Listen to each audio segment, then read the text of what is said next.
Boom. All right, I'm very excited about today's topic. So let's introduce our guests to our attendees. Nico. Excellent. Hey guys, tonight we have our friend Larry D. West III. So he is a managing partner of Precision Business Strategies, where he leverages 8+ years of experience in the public accounting sector to help business owners maximize profits, minimize taxes, and build personal wealth. His specialized knowledge comes from his niche experience working as a tax and business strategist across different industries and platforms.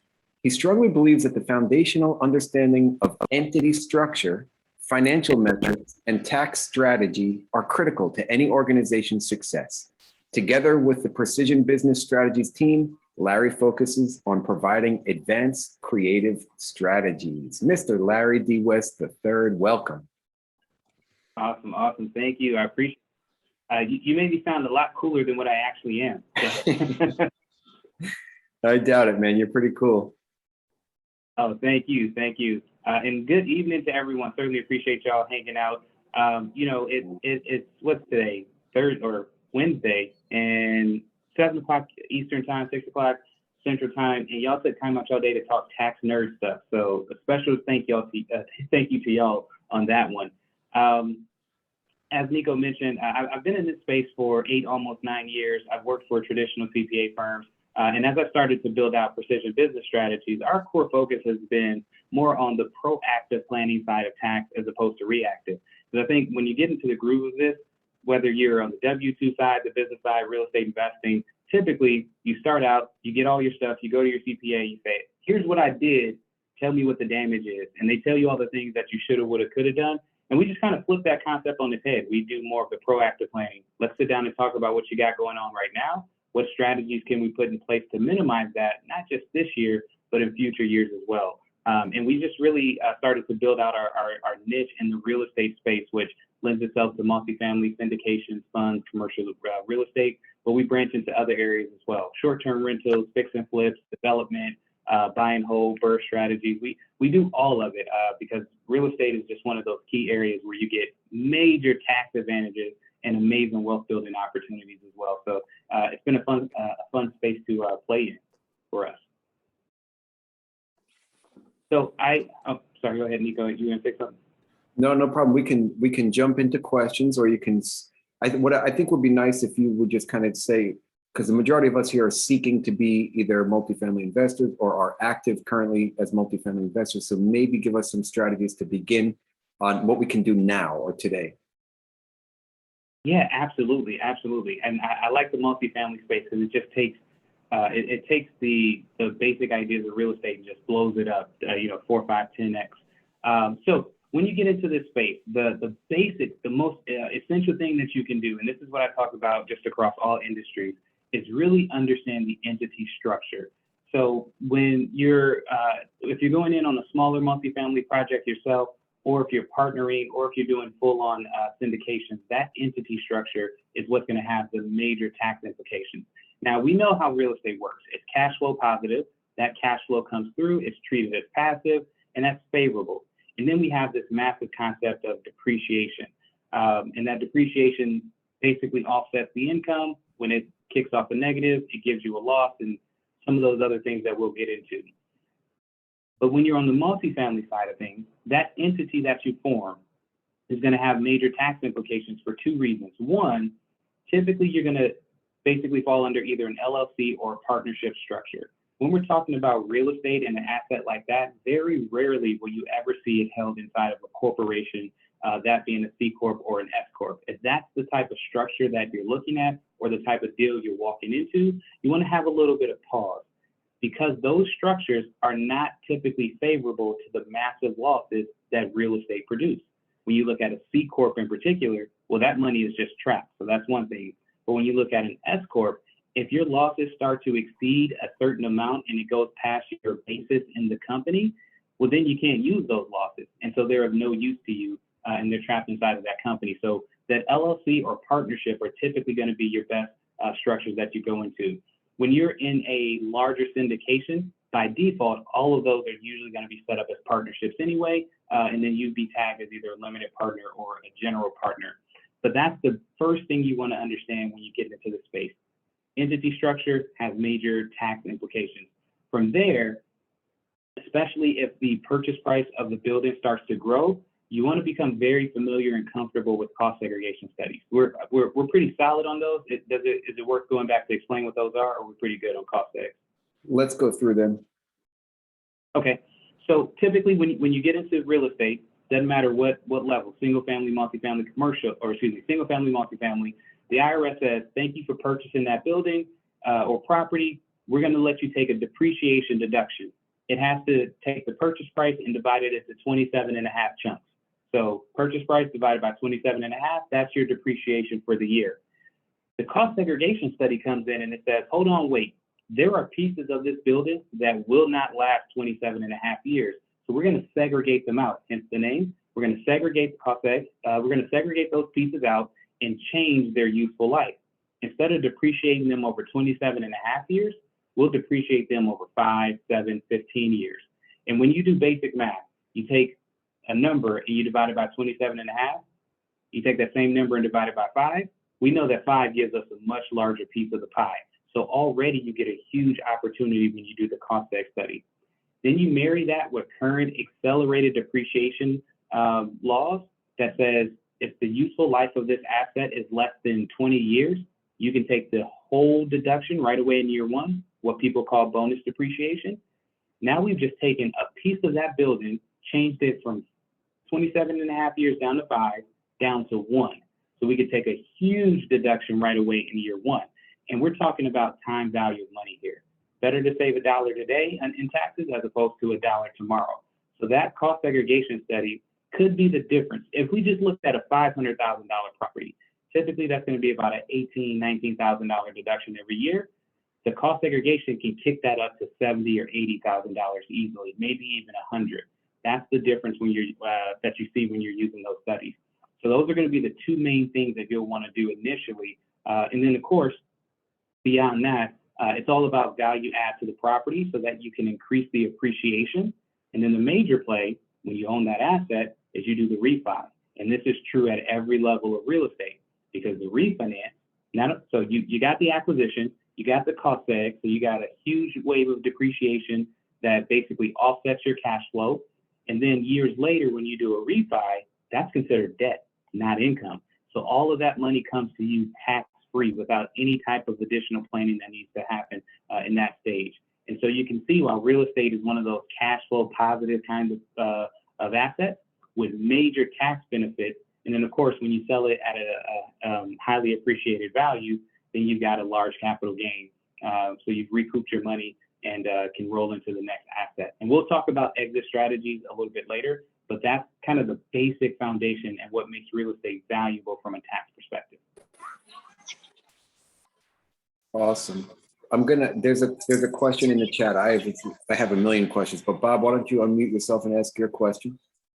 Yeah, I've heard of cost seg studies before, and obviously they seem like a very beneficial thing to do. I'm just wondering, is there some sort of certification that somebody needs to do in order to do a cost segregation study? Can individual apartment owners do the equivalent of TurboTax and do it themselves? It just seems like it's a very costly expense. And I think if it can save you thousands in taxes, it's probably a good thing. I'm just wondering, is there some sort of certification process cost segregators go through, like CPA, you're certified or whatever, in order to say you're a cost segregator?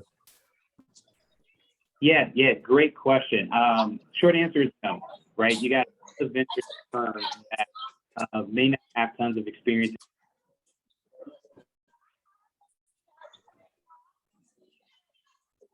Larry, I think we lost you. Yeah, he's working on it. Just his phone is good. Yep. Okay, perfect. Sorry, somehow it muted there. But that was a great question, I was saying, Robert. Some firms, you want to go with a reputable firm that has experience in this space and that have a team of engineers. Because while there isn't a specific certification that you need to have, you want to make sure that they produce a report that is defensible in the event of an audit. So the difference between hiring a reputable firm that has engineers that come out and do the study versus doing TurboTax oneself is that when the audit shows up, how do you justify the segregation of those expenses? Now, when you have a new build, that may be easier because you've got itemized lists and different things like that. But if this is a building that's been around for a while, especially absent the blueprint, you kind of don't have a lot of footing or justification for why you separated out certain pieces. And so what you're essentially paying for is audit protection and audit defense. Cost seg studies on the low end, $2,500. I've seen them go as high as 15 or 20,000.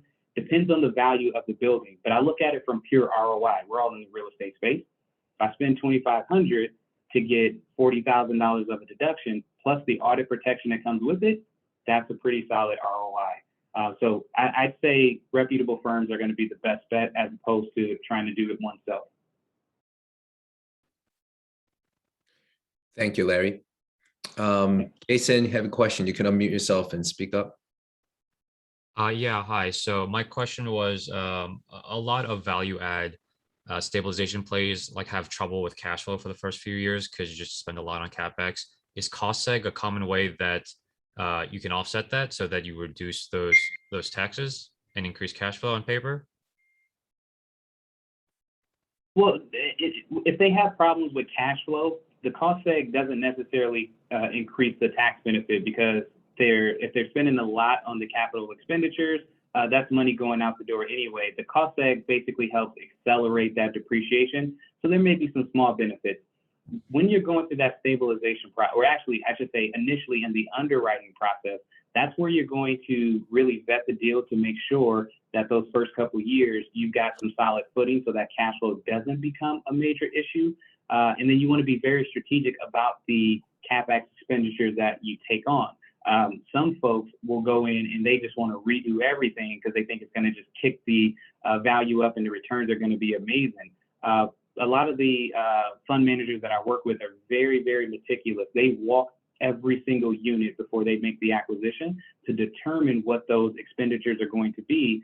And I'm not saying that they don't shortchange those expenditures, but they're very specific about swapping out certain fixtures that don't necessarily have a high cost, but they have a very appealing aesthetic look. And so that changes the value from that perspective as well. So that underwriting, I think, will help for cash flow. But yes, the cost seg study can help accelerate the depreciation on any of those expenditures.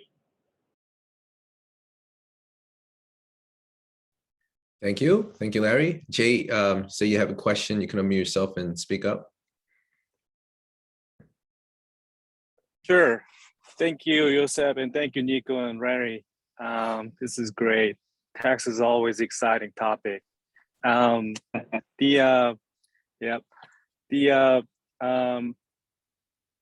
a question about recapture tax, and I think I asked this question the other day when you were in the Marcus meeting in the morning, but I was driving at the time as well, so I didn't fully understand.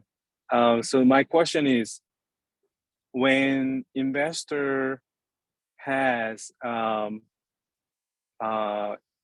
when the investor has a passive loss from other investment, when they have one of the property at sale, and how does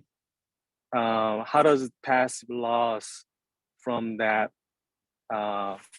the other investment help and offset to a capital gain tax on one of the investment they have?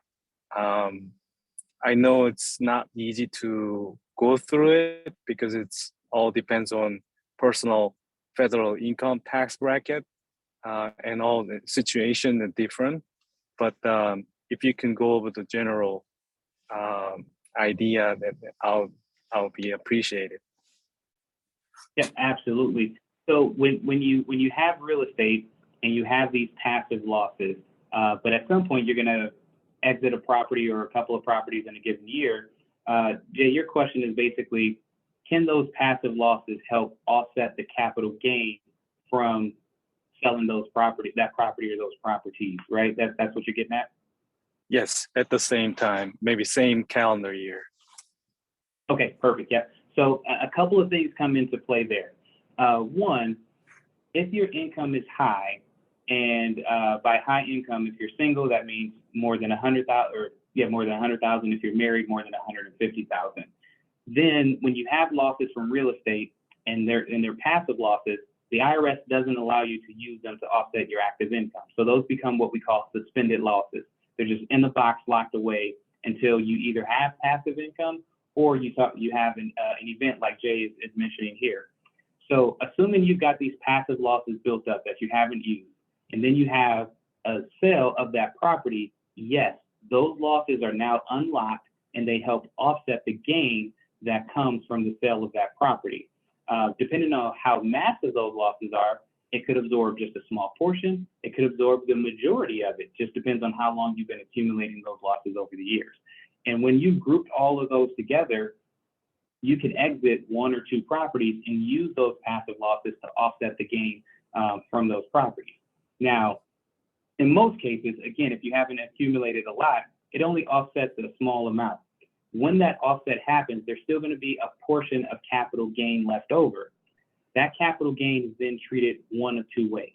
It's either treated as depreciation recapture, which basically the IRS says, hey, we gave you this huge depreciation benefit over these years. Now that you sold that property, we want you to pay a portion of that back. And so a portion of your gain will be treated as what we call ordinary income. That's a fancy way to say it hits your tax bracket. 15%, 17%, 24%, whatever your tax bracket is, that's what you'll pay taxes on that portion of the gain. And then the other side of it will be treated as capital gains, which is far more favorable. It'll either be a flat 15% or 20% tax that you'll pay. So to walk through that transaction again, you've got suspended losses. Those losses offset the gain. Then you got a gain that's going to be left over. It'll be parsed in two different areas. A portion of it will be treated as capital gains, which is what you really want, and a portion will be treated as depreciation recapture, which basically means it hits your personal tax bracket. Awesome. So the federal the capital gain tax is up to 20%. So I think it's important to tell limited partners or passive investor, you have to continue to invest in the other deals so they can have a more opportunity to offset the capital gain tax at recapture. Is that correct?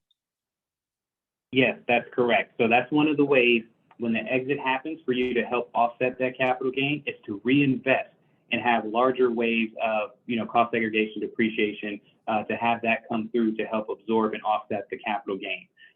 You continue to get the tax incentive, the more you continue to reinvest. The moment you decide not to reinvest and take the money and run, the IRS says, look, we got a tax bill waiting for you. So they want to incentivize you by continuing to make more acquisitions. And then timing is also a key area. So, for example, I got one client that's about to close a $80 million syndication deal here in November. That's going to be amazing for investors because you only got 1 month of cash flow, but you've got this huge $40 million depreciation or whatever that number is that's going to flow through and give investors a huge write-off for 2021. So timing is also important. Awesome. Thank you, Larry, so much. Thank you so much. Yeah, absolutely. Great question. Great question. I have a quick question. So let's say you have this through cost segregation, let's say bonus depreciation, you have some chunk of paper loss. Now, it was used to offset the passive income that you made throughout that year, right? And you have, let's say you have a leftover. Let's say you have another business, not necessarily real estate, but the business, you are a limited partner in a business. You don't really participate in a major operation. You just put money in and became a limited partner in that business. Let's say it's a retail store. Mm-hmm. You make some passive income. Can the leftover depreciation loss used to offset that type of passive income as well? Yep, absolutely. So passive losses will offset passive income. And the key there that you mentioned is, one, you're a limited partner, and two, you don't materially participate, which basically means you don't make decisions in that business. So your activity can be considered passive, which means that passive income will be offset by the passive losses from your real estate. Yep. Okay, so not necessarily, it doesn't have to be real estate then. Yep. No, so it doesn't have to be real estate. It just has to be passive in nature. And again, the key there to realize, because by default, the IRS considers rental income passive, but they will consider other types of activities and business active unless you make the appropriate designations and elections. Limited partner, not active participation, and no material participation are some of those keys. Okay, great. Okay, thank you. That was my question. Absolutely. Great. That's a great question. You know what? I want to piggyback another time. Sorry. So let's say we have an entity, and the LLC. We have, let's say, partners. We come in as a limited partner. Let's say I have an LLC that's going in as a limited partner of that LLC, and I own that LLC 100%. But if that LLC, the umbrella LLC, designates me as a manager of the LLC, so me personally participate actively. However, my LLC inside that LLC is a limited partner, but it's wholly owned by myself. How? I'm just trying to come up with some complicated scenario, but do you follow, right? I see where you're going. So the way that would be chased through is purely on ownership, right? Because the manager of the LLC doesn't necessarily mean you're the owner. It just means you manage and make those decisions. Mm-hmm. As a member, that's where you enjoy the tax benefits or lack thereof. So your participation as a member of the LLC is what's going to determine that active and or passive treatment. Being the manager support, if you're going for active, being the manager supports it, but it's not necessarily that one thing that will flip you from active to passive. It's more on who's the member and the activity that you have as a member of the LLC. Because it's all about ownership, right? So in that setting, I'm actively participating, but my income from my LLC, which is a limited partner, is still passive. Yeah. Okay. Interesting. Thank you. And I'm certainly not an attorney, but this is one area that we talk about a lot when we do formations. Are specifically having manager-managed LLCs for additional asset protection. So that's something that you'll also want to consider. Talk to the attorney about it, so I won't say a lot more in that space, but manager-managed LLCs tend to be a lot better than member-managed. Thanks. Thank you. So sorry, go ahead. We have a question. Yeah, mine's actually piggybacking off the LP. Sorry, Christina. Yeah, I told you I'm gonna have you took two spots. Sorry. So, basic question about entering as an LP, in your personal name or as in the LLC, and if the LLC, is it okay if, on a tax perspective, if the LLC is the holding company, the parent company, but doesn't actually hold any property of your real estate business? I'm going to ask you just to cue that up one more time for me so I can follow that. So entering as an LP, you can enter in your personal name or as an LLC entity. But would it be better to have a separate LLC for that LP or as an LP, or is it okay to use your holding company, your real estate holding company that actually, or parent company that doesn't hold any real estate? Gotcha. So a little bit of it depends. So generally, if you're going to come in an LP position, if we're talking fund, syndication, or something like that, your liability exposure is fairly limited. And so there aren't a lot of asset protection reasons why you would have to have the LLC hold your position there. Can you do it? Yes. Does it mean you're going to get extra asset protection? Probably not, because it's already limited in your exposure already. And does it mean you'll get extra tax benefits? Not, that won't happen there either, because everything from the partnership to the LLC, everything flows through to you as an individual. And because we're talking all passive income here, the tax treatment does not change. So said differently, you can look at the same deal and enter under your LLC, whether that's your umbrella holding company that's related to real estate or not, or you can enter as the individual. Your tax situation will remain exactly the same. And what some people look at is asset protection, but even then, when you go in as a limited partner, there isn't a ton more asset protection that you need and or get when you enter under the LLC, assuming that this is all limited partner. Now, if we're talking general partner, that perspective may be a little bit different. Perfect. Thank you. Thank you. Debbie, I have Debbie who has a question. Hello. Hi, actually, I'm Keone Wilcox. Hi, Kenny. How are you? Good. Is there some easy ways to offset capital gains? I know you can invest in opportunity zones. There's like solar, wind, and oil. What's a simple way to offset capital gains? Well, part of the problem is use the word simple, and that kind of doesn't exist when we're talking about capital gains.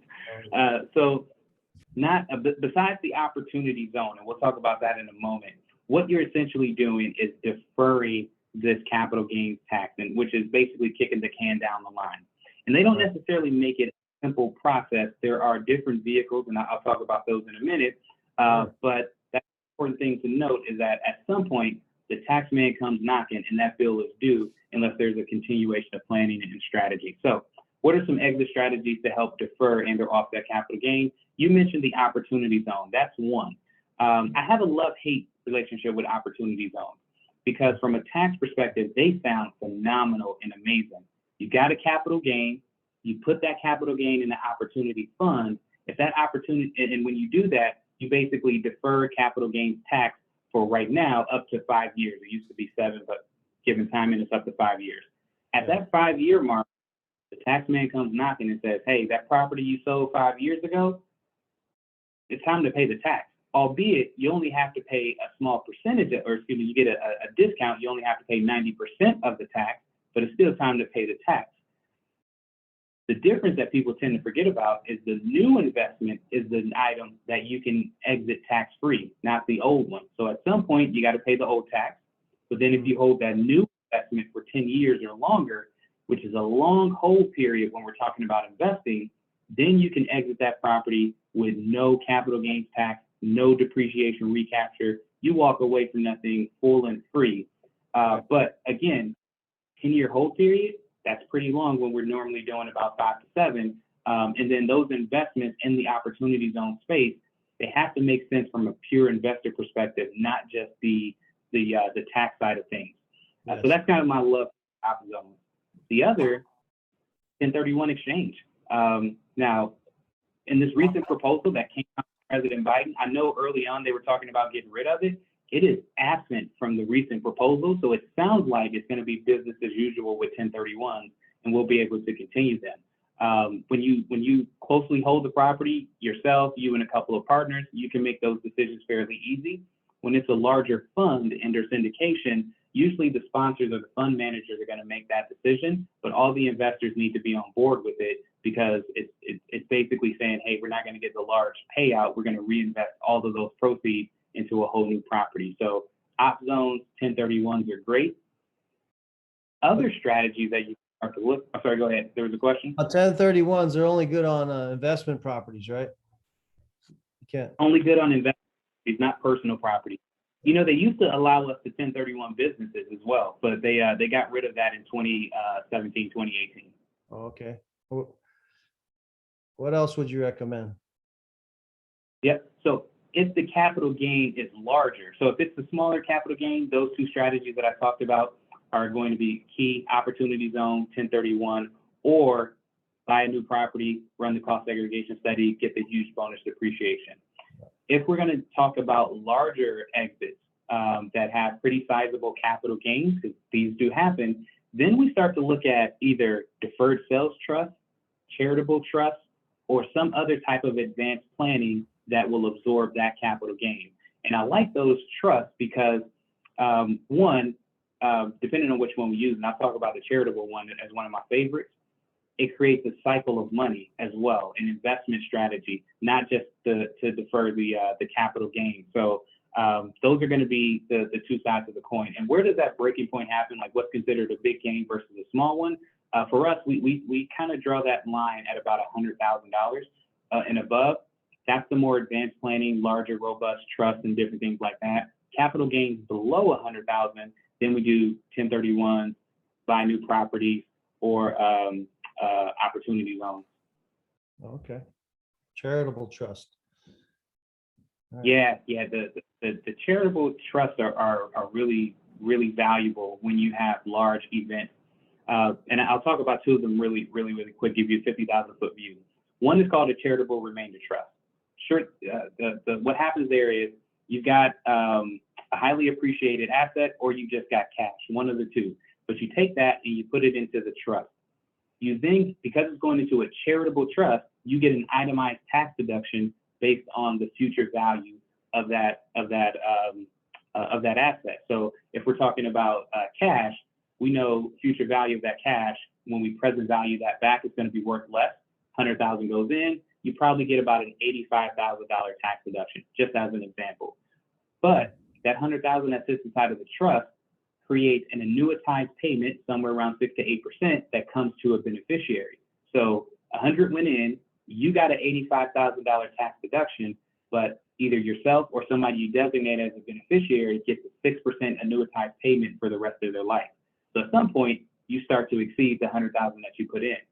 You then supplement that with a life insurance policy that is either that same $100,000 value or more, so that if and when something happens to you, family gets the full-on payout of the 100,000 that you put into the charity. The charity that you designate basically gets whatever remains inside of that trust at the time of your demise. I'll just say it that way. So the charitable trust is powerful. The charitable LLC is even more powerful.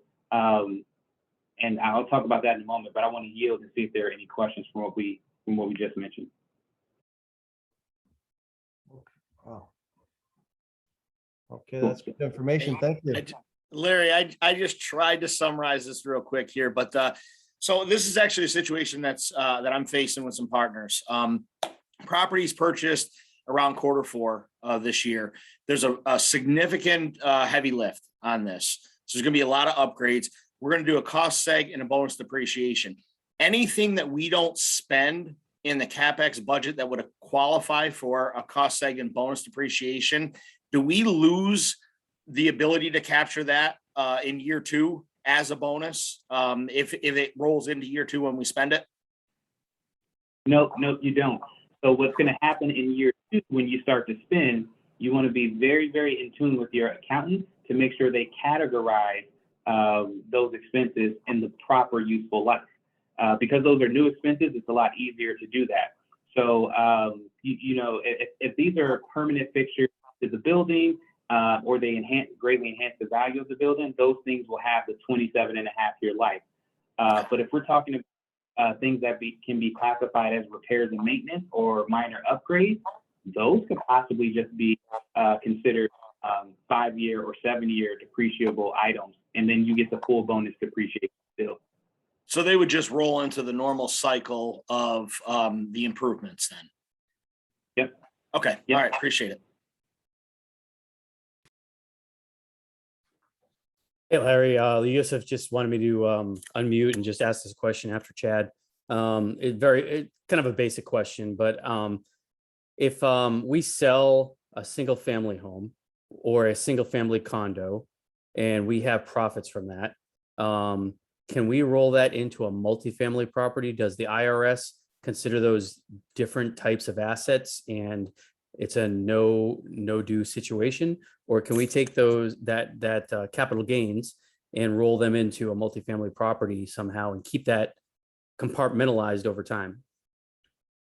Yep. So if you want to completely defer the capital gains on selling that single family unit, then you have to formally use a 1031 exchange. And yes, you can, as long as the multifamily unit or units are of equal or greater value from your sales price, then yeah, you can fully defer the capital gains, use the 1031 to go into the multifamily, because real property is considered like kind, whether it's a 1,200 square foot condo or 12,000 square foot building, those will still be considered like kind exchanges.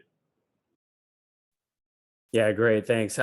It may get complicated though if I were to take proceeds from selling a single family home or a condo take that capital gains and then put them in a deal where it's not just me, right? If it's more like, say I have 4 joint venture partnerships, does that make it a lot more difficult? Would you recommend that?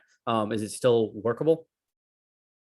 Possibly. So if you're trying to do a formal 1031, that would make it difficult because the title, name on title of the old property has to match name on title of the new property. So if it's a formal 1031 exchange, that probably wouldn't fly. There may be some nuances that they can work through, but it's less likely to go through. If you're just talking about doing a transaction, then it could possibly work because you're just taking those proceeds, putting it into a new property. You run the same strategy we talked about, cost segregation, bonus depreciation, and have those losses come through. You could potentially help offset the gain. The problem there is now you're splitting that with 3 other people as opposed to just yourself. So on a pro rata portion, you're going to get less than what you would have if you had done the solo transaction. Great, thank you. Yeah, absolutely. Johnny, was Robert's question say on the same line of your question, or? Not quite exactly the same, because my question is about like if I JV with some other partners, and I say, for example, in 5 years we exit, right? Can I 1031 my capital gain that shares into something else that I own 100%? So in that case, no. So you basically you would not be able to take your portion and say, hey, my 20%, I'm going to take over here and 1031 it. It's going to be an all or nothing kind of a thing. The workaround that we've seen people do, especially if the majority of the partners want to do the 1031, but a few partners don't, is they go ahead and do the 1031 and then they just turn around and buy the other partner out after the transaction has been completed and after it closes. Now, I don't know the exact waiting period, but typically the qualified intermediaries are going to tell you that there's a certain hold period that the investor needs to remain in there, because remember, title on the old and ownership on the old has to match the new. And if that's immediately disrupted, they may disallow the 1031. But that's going to be the workaround there. At some point after the new transaction, you just buy the old person out and then the other 3 or 4 or whatever continue on. Okay, so does it kind of require like a tick structure, like tenancy in common, something along those lines? Yep. Okay. Exactly.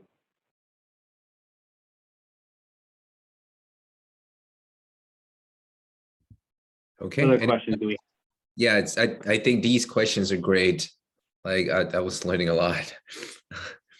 Anyone else has any question? There's no such thing as like a, entry level question here, right? So even if it might sound too simple or entry level, just ask. Let's utilize Larry. Yeah, absolutely. The thing I always say is this is a great time to ask your craziest tax questions or your wildest tax questions without worrying about your CPA sending you a bill at the end of it. So fire away. I actually have a quick follow-up to Johnny's question then. So even if you do have that workaround where you can like buy a partner out, you're still only limited to the partners that you started with, correct? Because like your last title has to match your new title. So you can't bring on any new partners. You can't change any other partners around.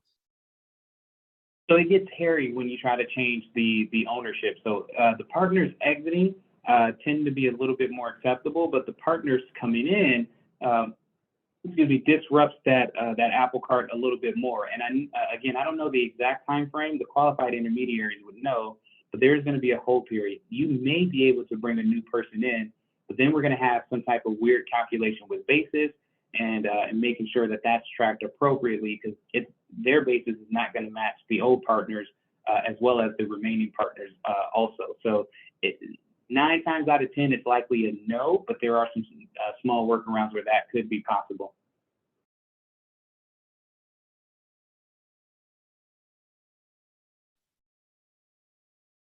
Awesome. Hey, well, Larry, how do people work with you? Like, what do we have to do? How do we find you? And when do we reach out to you? Yeah, absolutely. So a couple of ways that we work. One, for folks that just want a strategy session of, hey, here's all my stuff. Take a look at it and let's devise and work out a plan. We do what are one-off strategy meetings.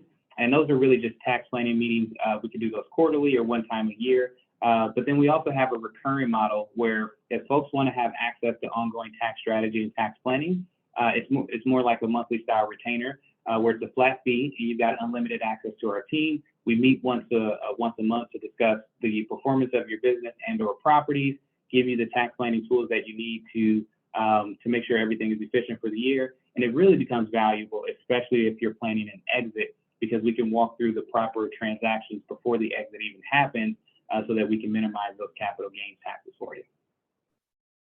What is there a certain level that we should be at before reaching out to somebody like you? Like, what if we're still at our W-2, we're only making, let's say under 100 grand or something? What do you think? What's value? Yep. And that's the main reason we created that strategy session, because it doesn't really matter what stage you're in. And those strategy sessions are $749, but for those 90-minute meetings. But whether you're W-2 that are 5 figures approaching 6 figures, or even on into the 7 figures, I think that we could help with value at each stage. The key there, though, if you are W-2, then it's going to be the conversation is really going to be the value of transitioning over to the business side. How do we maximize tax deductions to help offset some of the W-2 income? Because that's where a lot of the value is. For other folks that are business owners, we can work with that from a tax deduction perspective and ongoing tax planning. And then, of course, high income earners, a few more tools just open up. It's the same thing, but that it just happens at different levels. Right. Thank you Larry, very much. hey, I got one more question, if that's all right. Of course. Yes. Larry, and I hate to hit you with this. I think it might have been you on the last call that we were on to answer this. Otherwise, it was some other tax person that I was dealing with. But if you have a joint venture, let's say 3 people in there, and one of the partners decides after year 3 to split, so they get bought out, the property is sold in year 5. The 2 remaining partners, do they accept 100% of the tax liability when they sell it for the depreciation recapture? You did ask that question. All right. And I think it was like one of those where we'll have to get back, right? Yeah. So that's a good one. So yes, the short answer to that is going to be yes, because they're the remaining partners, they're the remaining owners. When those folks exit, depending on, and this depends a little bit too on the ownership of the property, right? Because you have this entity, this venture, this LLC, this partnership, or whatever it is, it owns the property. The individuals own shares of that particular entity. And that could bleed through to the property, but the exit of the property doesn't happen until we get to the end of those 2 owners. So they're going to bear the brunt of it. When the pre-exit happens from those other folks, they're going to have their own capital gains issue, especially if they're bought out or anything like that. And it changes each partner's basis, because remember, depreciation recapture is based on your basis. And so when you chase all that down, the remaining 2, they increase their basis because they bought out the old folks. So their recapture won't be as massive as it would have been had everyone remained together. Awesome. Thank you. But I do remember that question. That was about, man, I keep forgetting we were at the, that was about a month ago. Yeah. Yep. Thank you, Chad. Thank you, Larry. All right. If we don't have any more questions, I think we could call it a day. Going once, twice. That's it. Thank you, Larry, for coming and dropping all this great value and huge the knowledge of the text. How can people? Well, 2 things, Larry. Sorry, we're gonna share this with our entire database, the replay, and we will also, give a link or however you want people to reach out to you, maybe your website or whatever, so you can share that here, and I will also, make sure that I put it in the follow-up email. Okay, awesome. Yeah, absolutely. So, of course, on all social channels, whether that's LinkedIn or Facebook, our business is Precision Business Strategies, or you can look for me specifically, Larry D. West III, and it's consistent across all of those channels. For email, you can email info@pb, like peanut butter, info@pb-strategies.com. And then our number, 469-325-3506. We will share all this information with our follow-up emails with everybody. Awesome. Thank y'all. Okay, Thank thank you very you. much, everyone. Thank Thank you all. Appreciate Have a it. great night. Thank and, you, guys. see you again Thanks, soon. guys.